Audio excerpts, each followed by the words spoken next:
O livro de Levítico. Sabemos que você está evitando esse livro por achar ele estranho. Então vamos corrigir isso.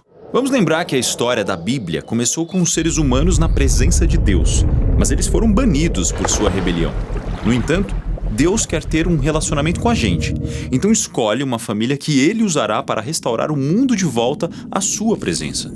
Então a presença de Deus vem para habitar em uma tenda bem no meio de Israel. Isso é ótimo. Mas isso cria um problema, porque ela é tão intensa que Moisés não pode entrar e outros sacerdotes que entram de forma inadequada morrem. Mas espere aí, se a presença de Deus é boa, como ela de repente é perigosa para as pessoas? Pense dessa forma, a presença de Deus é como o sol, é puramente poder e bondade. E quando algo mortal e corruptível se aproxima de um poder tão puro, isso é destruído. Então a palavra santidade é usada em Levítico para descrever a presença pura e poderosa de Deus, que assim como o sol, é ao mesmo tempo boa e perigosa. O ponto de Levítico é mostrar como israelitas corrompidos podem viver perto da bondade de Deus sem serem destruídos. Agora no livro há 3 formas de como tudo isso vai funcionar, e elas vão parecer estranhas para você, mas aguente firme com a gente. A primeira são rituais, a segunda é a ideia do sacerdócio e a terceira é uma série de leis de pureza. O livro é dividido em 7 seções e cada solução é explorada em 2 seções. Os rituais estão aqui, os sacerdotes estão aqui e as leis de pureza aqui. Agora, a primeira solução, rituais, envolve muitos sacrifícios de animais. Então Levítico começa com instruções detalhadas de como fazer esses sacrifícios. Alguns são formas de dizer obrigado a Deus, e outros são simplesmente formas de dizer eu sinto muito. E aqui no fim do livro tem mais rituais. Esses são a respeito de observar dias e festivais sagrados. Todos eles são celebrações que contam uma parte da história de como Deus resgatou Israel e os separou das nações. A segunda solução para o problema de santidade tem a ver com sacerdotes.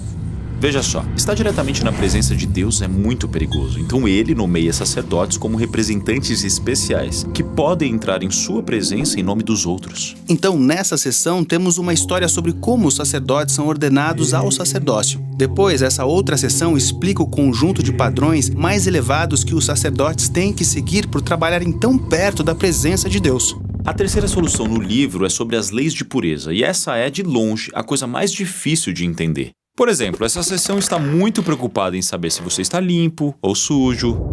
Outra forma de dizer isso é estar puro e impuro.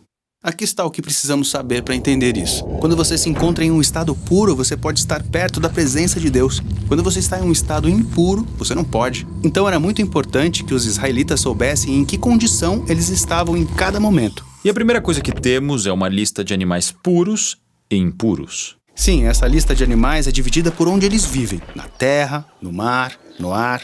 E o texto não é claro sobre por que certos animais são impuros, ou por que tocá-los ou comê-los torna você impuro. O que está claro, no entanto, é que evitar essas criaturas vai diferenciar Israel e lembrá-los de que a santidade do próprio Deus deve afetar tudo nas suas vidas, incluindo o que eles comem. Depois das leis alimentares, temos muitas regras aleatórias sobre coisas como doenças de pele, tocar cadáveres, o que fazer com fluidos corporais. Mas elas não são aleatórias. Todas essas são coisas que os israelitas associavam à vida e à morte, que são coisas sagradas porque Deus é o autor da vida. Certo, mas simplesmente entrar em contato com essas coisas torna você impuro?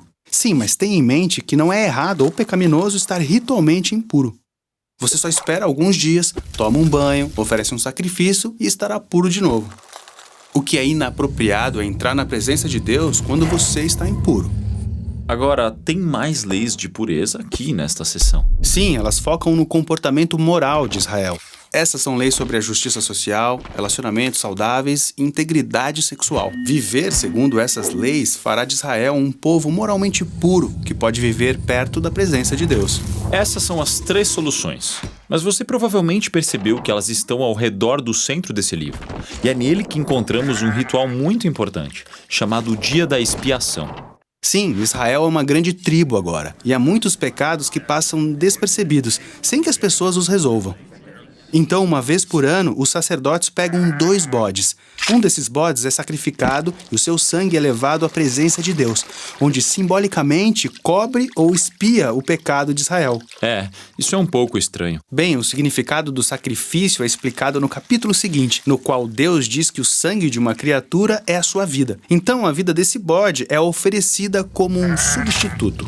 Ele está recebendo a punição de Deus pelo pecado de Israel para que o povo não seja punido. Isso nos leva ao segundo bode. O sacerdote coloca suas mãos sobre ele e então confessa todos os pecados de Israel. É como se ele estivesse depositando os pecados no bode. Então, esse bode é expulso para sempre para o deserto. Chamamos isso de bode expiatório. Eu já ouvi essa palavra antes. Sim, é uma imagem muito poderosa de como Deus está graciosamente removendo o pecado de Israel. Mas, sinceramente, os sacrifícios em geral parecem tão bárbaros. Bem, você tem que lembrar que no mundo antigo, os sacrifícios eram a principal forma de conseguir um favor dos deuses. Mas o problema é que esses mesmos deuses eram imprevisíveis. Eles são inconstantes, você nunca sabe se eles vão te ignorar ou se voltar contra você. Então é nesse cenário cultural que vemos o Deus de Israel como totalmente diferente. Ele fica irado com a corrupção humana, mas nunca é arbitrário. E ele ama as pessoas, então oferece essa forma clara para que Israel saiba com certeza que eles estão perdoados e que, apesar de sua corrupção, estão seguros para viver perto de sua presença.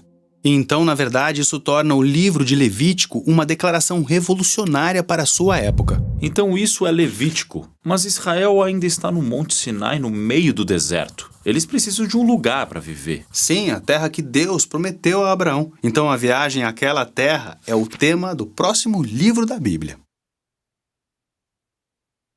Nossa missão no Bible Project é ajudar as pessoas a experimentar a Bíblia como uma história unificada que leva a Jesus. Tudo que produzimos é gratuito, graças a pessoas generosas que se encontram ao redor do mundo, assim como você. Você pode acessar toda a nossa biblioteca de vídeos, conferir todos os nossos recursos e juntar-se a nós em bibleproject.com/português.